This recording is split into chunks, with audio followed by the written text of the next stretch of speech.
Hello and welcome to this episode of India and the World on DeKoder. I'm Nidhi Razdan. It has been less than 24 hours since Donald Trump and Iran announced a ceasefire for about 2 weeks with several conditions laid down by Iran, a 15-point plan, most of which Donald Trump says is now being seriously considered in a positive way by the United States. Both sides are claiming victory, which is not a surprise. But the big question at this hour, where so many developments are happening as we speak, is whether this ceasefire will hold. In the last hour or so, we've heard of a massive bombardment of Lebanon by Israel. That is something that could really threaten this ceasefire. Iran has insisted that the ceasefire must include Lebanon as well. Also, there have been reports of Iranian drone strikes on the UAE and other parts of the Middle East. So those reports are still coming in. So, will this ceasefire hold? Is it fragile? Donald Trump has, however, put out another social media post, as he does when he wakes up, that the US is going to work closely with Iran. He's talked about Iran stopping its enrichment of uranium. He's basically put out a very sort of positive message on how he sees this ceasefire going forward. There's also the other interesting angle of the fact that Pakistan is the one that has played the role of a mediator along with China. And in fact, US and Iranian officials are expected to travel to Islamabad later this week to have face to face talks to hammer out what should hopefully be a long term ceasefire. So, what should India make of the fact that Pakistan is so front and center in these diplomatic negotiations? There's a lot to unpack here, and let me begin by introducing our terrific panel today. Ambassador Talmiz Ahmed is back with us. He's India's former ambassador to Saudi Arabia, Oman, and the UAE, and is currently in London. He joins us live from there. Also joining us is Steve L. Herman. He is an assistant professor at the University of Mississippi's Jordan Center for Journalism Advocacy. He's also been the White House bureau chief of the Voice of America, so he knows how the White House works, particularly the press corps. And Dr. Wael Awad is a senior journalist from the Middle East based here in Delhi. He's joining us from Delhi. Thank you, gentlemen, for joining us on the program today. I'd like to begin with you, Ambassador Talmiz Ahmed. My first question really is, do you believe that this is a very fragile ceasefire? Are you hopeful that it will hold, or are you skeptical? This is a very fragile ceasefire. Obviously, the two sides, the United States and Iran, are still very far apart. Many of the points that have been expressed in public appear to be maximalist positions, particularly as far as Iran is concerned. And we have some way to go to see where there will be concessions made on both sides. Much will depend on the resilience on the American side, the staying power and attention span of the American president, the constructive role that the United States is able to bring to bear in terms of the negotiations. Do recall here that the Iranians here are an aggrieved party. They believe that they were in detailed negotiations with the Americans and that they had made remarkable progress. And abruptly, largely due to Israeli influence, they were assaulted and extraordinary damage has been done in their country. Large numbers of people have been killed. So we have a very fragile situation. Most immediately, the scenario relating to the Hormuz. We do not know what is going to be the status of the Hormuz in coming times. There are many other issues that are mentioned in the Iranian document with regard to permanent end to the attacks, acceptance of the agreements that are entered into, that they are not questioned subsequently. This is all based on the Iranian, negative Iranian experience as far as the Americans are concerned. So, yes, I would say to you that we are getting into unknown territory. It's a difficult scenario, lot of very long way to go, a desire, there will be a demand for considerable statesmanship and a sense of compromise on both sides. So I think we have some way to go, and the outlook is wide open as I speak to you. Right. Professor Herman, do you agree with that assessment? And, from the American point of view, how is this playing out in the media there? Is there a sense that this was a senseless, pointless war where no real goal was achieved? The goalposts kept shifting anyway from day one.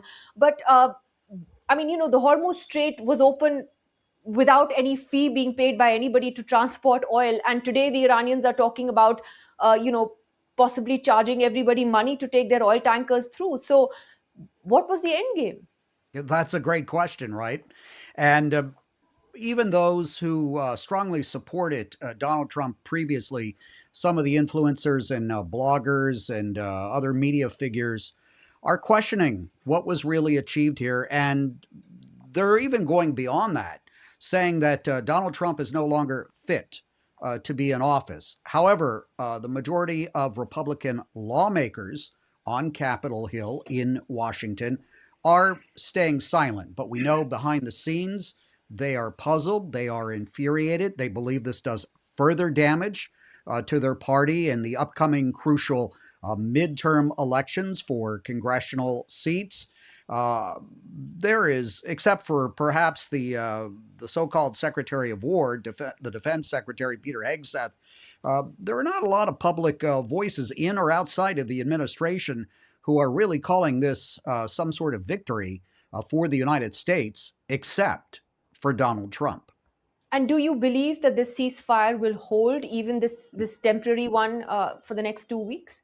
Well, it doesn't seem to be holding as we speak. We're getting reports that there have been Iranian missiles launched against the UAE and Kuwait, that the key Saudi east-west oil pipeline has been hit as well. And hour by hour, we're hearing of more violations. Of course, the Israelis saying that Hezbollah is not part of this, so they're still mowing through much of Lebanon as we speak. So the only one, perhaps, that's not firing anything at this hour is the United States.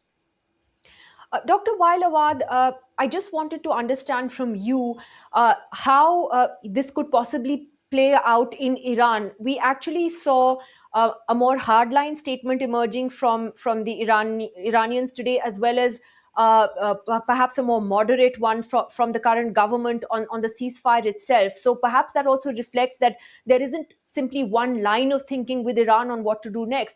But do you get a sense that now that the Iranians have seen what they can do with the Strait of Hormuz, how they can hold the world hostage, literally, and its economy to hostage, this is a huge, this is huge leverage that they have, even if their, as the Americans put it, their Navy and their Air Force have been, destroyed, obliterated, whatever word they use?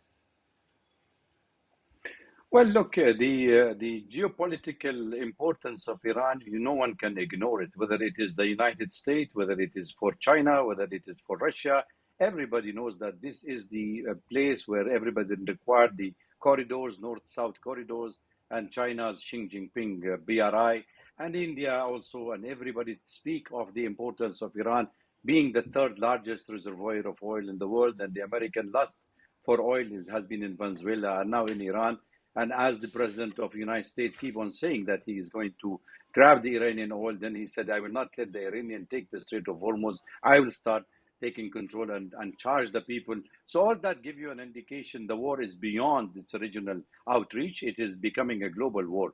And this global war is actually fought by the United States, and that this fight actually is against China, against the rest of Asian countries who are relying more on the Strait of Hormuz, more on the Red Sea, more on the Mediterranean Sea. So if that is the case, then we are witnessing the sole beneficiaries on this is actually the arm industry, the insurance company, the AI companies, and also the people of the region suffer, and they have been damaged totally. So Iran used its geopolitical importance to squeeze the Strait of Hormuz, because as per the international maritime law, that it is a free passage of oil. There was no trouble before the war. And then when the war started, you have different kind of criteria, because this is an area sensitive to the country's concern. They have to take it in consideration that they are at the wartime. So they have taken full advantage. They met with the Omanis, and they have decided that we charge a toll fee on the ships, $2 million, and then we will be able to allow and rebuild our countries, which has been destroyed. So In fact, what I'm trying to say here is, yeah, yeah, that they're using their their location, the sorry, fact can that you they say are in something? that position. Yeah, sorry. I was just coming to that particular point on before and after in the Strait of Hormuz, because one of the, and I'll ask you this, Dr. Awad, one of the points that Iran's 10-point peace plan talks about is that Iran will now impose a fee for ships transiting through Hormuz, that it will split these fees with Oman. In fact, Donald Trump has put out a social media post saying that the Americans may also join in with Iran to basically charge everyone money. Now, I don't know whether he's sort of dreaming this, or whether it's actually true. But Yeah.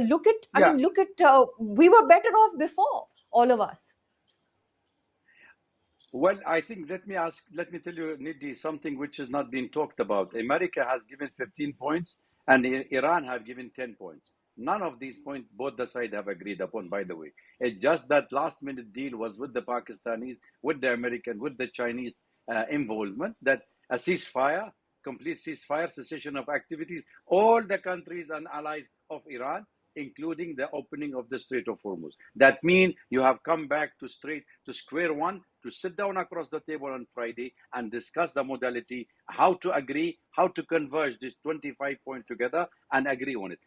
Nothing has been agreed. That is why Ambassador Talmiz and I'm saying, and your guest from United States also saying, it's a fragile deal. Is nothing in the table correctly. Now we are hearing the news from Lebanon. More than 300 people have died. More than hundreds have been injured. Druze, Christians, Sunni, Alawite, Shia, everybody being attacked because Israel wanted to make sure that it is a civil war start act back in Iran and in Lebanon, and they can take on Hezbollah because Israel failed militarily to occupy even 3 kilometers within the And I south of think part of adding to Lebanon. that complexity are the rivalries within the GCC countries in the Gulf as well, which is also playing out on the ground. And before I go back to Ambassador Telmiz Ahmed, I wanted to ask Mr. Herman this question on what do you think from Iran's 10-point peace plan? And I'm going back to this particular plan because this is the one that Trump has talked about as well.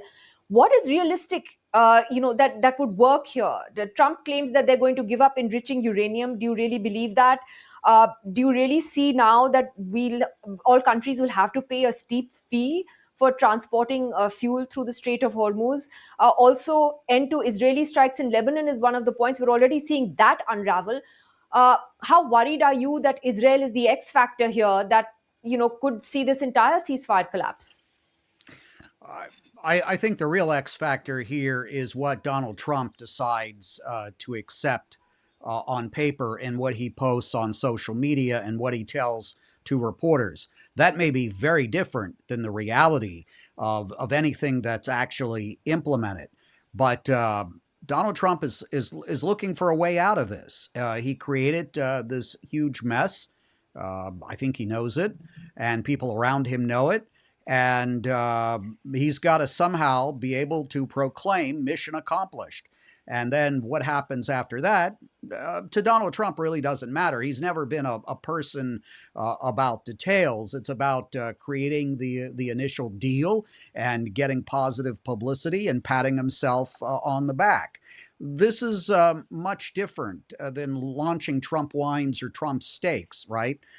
We've had talk about Armageddon by the President of the United States in the past couple of days, wiping out a civilization. The stakes are much, much higher. And it's going to require others, both inside and outside the United States, to pull him back from the brink. And whether that is occurring in Islamabad or coming from Beijing or Moscow, Riyadh, Jerusalem, we don't know. And all of those different players, of course, have their vested interests and will try to take advantage of this and try to take advantage of Donald Trump. And they're aware that he can be manipulated as long as he is the one who's being praised and told that he's achieved something great. And I think what's really interesting is that, while he's always been surrounded by yes men, it's perhaps more pronounced in his second term as president, much more than his first. So you have people around him who are not being truthful. Maybe the vice president is to some extent, and that's why he's not been so vocally in favor of this war. But I want to get back to this point, on what Trump said about wiping out a civilization in just a moment. But Ambassador Talmiz Ahmed, the importance of Pakistan being the mediator here. Now, how do you think that's playing out in Delhi? Given that India has spent a considerable amount of time over the last year and effort trying to isolate Pakistan on the world stage after the Pahalgam terror attack. We sent several delegations of MPs to all over the world to give them evidence on Pahalgam, to talk about Pakistan's role in sponsoring cross-border terrorism in India. And yet, far from being isolated today, Pakistan is very much center stage, has sort of convinced the world that it's a peacemaker. How do you think we should see this? See, we are becoming victims of our own prioritization of domestic politics. Our attitude to Pakistan, boycotting them, not having any dialogue with them, is now a decade old. I have never thought that it has served any useful purpose in India in terms of our interest. And trying to isolate Pakistan, it has never worked earlier, and it has not worked in recent times at all. It is who is obsessed with Pakistan? Is it Pakistan obsessed with India, or is India obsessed with Pakistan? I sense more and more that our domestic politics is dictating this obsession with Pakistan. Pakistan, finding that it has no future in South Asia, has asserted its West Asian role and identity. Do recall here that Pakistan, as was constructed in 1947, has borders with Central Asia, with Afghanistan, with Iran, and has a coastline in the Indian Ocean. It's a very significant geopolitical construct, and which is why Western powers have always been consistently close to Pakistan. Pakistan joined the Western alliance at its inception. More recently, Turkey has reached out to Pakistan. You cannot ignore Pakistan and pretend that because its policies are flawed, we should somehow boycott it and pretend it doesn't exist. More recently, some of the initiatives they have had have worked in Washington. Today, it is like pressing certain, but I'm not saying that we should have done that. I'm not saying that at all. Pakistan is capable of compromises, dilution of principles, play acting, etc., in order to strengthen their hand. And so far, given the vicissitudes in the White House, it has worked. And today you have But what are Donald the Trump telling us implications that for the field India? marshal in Pakistan is his favorite field marshal. So now Sure, your but then what question, is my question is that when Donald Trump is so full of praise for General Asim Munir, for Field Marshal Asim Munir, and given again I go back to Pahalgam, which yes, it's coming up to a year very yes, soon. yes. So India has genuine concerns on that front. You see, So does this embolden let me the Pakistani military to undertake another misadventure against India because it knows perhaps that You the see, Americans the and point I others will want look to away? make to you is we are obsessed with Pakistan, and we believe that everything connected with Pakistan has a bilateral implication for us. And our perception relating to Pakistan is zero sum. Pakistan appears to have got out of this trade jacket. It has sees no future in South Asia, and with India blocking every initiative of theirs in South Asia, they've gone out. They've gone elsewhere. They are linked very closely with West Asia. They're linked with Turkey. They have now opened up channels to the United States. So Pakistan is doing what they can to safeguard. They have a relatively weak hand vis-a-vis us. So this is where we are. I mean, I don't want us to waste our time analyzing what Pakistan has done and what it means for us. We should be self confident enough to be able to say Pakistan does what they have to do in terms of their interest. We will do what we have to do in terms of our interest. Coming to West Asia, I would say to you very categorically that we have shown an attitude of detachment and lassitude which does not become our status and standing and our relations with the region.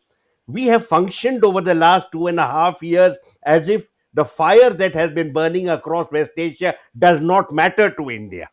So we've sort of opted out. So you cannot blame somebody else for being more proactive than us. If the Pakistanis seized the occasion and ingratiated themselves with the White House, good luck to them. But let us be very clear and let us focus on what matters. What did we do in regard to West Asia over the last 2.5 years? We didn't do anything at all. We were so focused on matters We went to domestic Israel that we took our on the eyes eve of the off West war. Asia, and we continue to do that even as I speak to you today. So I think this we are wasting time focusing on Pakistan. Actually, Pakistan does what they have to do, I and think that's a good we point. I think that's an excellent point, and you're right. There is an obsession, and also we clearly put our eggs in the Israeli-American basket, uh, and sort of changed course as this war went on, and belatedly acknowledged the death of the Iranian supreme leader and what was happening with Iran. So that's another story that we have been talking about. But finally, I do want to touch upon this point, Mr. Herman and Mr. Awad, about Donald Trump and the United States. This social media post that he put out that horrified everyone about basically calling for the genocide and the killing of a civilization. Um, and I think for me, what was really shocking was the sort of lack of pushback or public condemnation of this from so many world leaders, countries who just didn't speak up and condemn it in the way that they should have. But nevertheless, does the United States, no matter what happens now, stand as a very, very diminished power, Mr. Herman, in the way that Mr. Trump has berated NATO allies, the way he has handled this war, the language that he has used? Uh, is the US, I don't know how to put this, but is it a diminished player on the world stage? I would hesitate to use the word diminish because of the power and military arsenal that the United States still has and what Donald Trump can do at the touch of a button. I would say, is it more disrespected? Yes. Are people more skeptical about the word of the United States? Absolutely. Are people more concerned about the consequences of what Donald Trump can do? Yes. The big difference between the first Trump administration, when I was at the White House or traveling with the president nearly every single day, and now is there are no guardrails. In fact, there are people, whether it's the defense secretary or aides in the West Wing, egging Donald Trump on. They are playing to his worst instincts for their goals, their personal goals, whether it has to do with immigration or some sort of Christian nationalism, a belief to bring to bring on Armageddon, which is very little different than the type of Shia theocracy that we would see among the Ayatollah in Iran. So, in a way, what's happening, and I hate to say this, we are at the risk of a world war over a religious war, which, as we know from our study of world histories, are the most dangerous types of wars because people have these beliefs that there's going to be some divine intervention on their side. I think that's very well articulated about the dangers of this becoming then a religious war. It just reminded me of Donald Trump signing off that profanity laced social media post on Easter Sunday with "Praise be to Allah," which I think also confused so many Americans. But Dr. Wailawad, I'll give you the last word on this. What do you look? How do you look at America's standing? I mean, what do you think even American allies in the Gulf today are thinking of? When it comes to the Americans, he started this war, they got hit, they've been targeted, there have been conflicting reports of the Saudis egging him on as well. Is that true? Isn't that true? um, how do you think Gulf countries are looking at the US today, and him in particular? Thank you. I think let me just give a small comment on Pakistan because there is an issue here that the Sure. people of India should understand. First of all, when the Iranians start attacking the GCC, it was Qatar and Oman who were taking the lead in the mediation with the United States.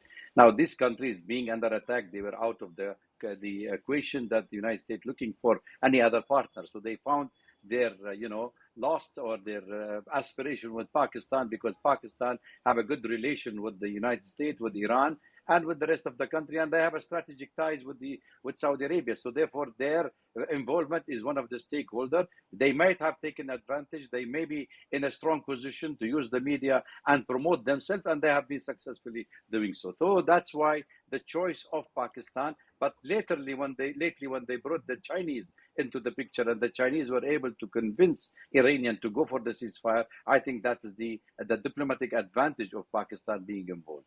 Now, coming back to your questions, the American have already said that they are making the military bases in the Arab world, and the GCC, particularly after the liberation of Kuwait, was to protect the GCC from any attack. And scary crew was in fact, it was Iran. So therefore, they keep telling them that it is against Iran, demonizing Iran, that they will do this, Islamization, Shiism, call it, and they were naming it. Now, what is the irony here? That the Arab country are defending the American bases. It's not the other way around.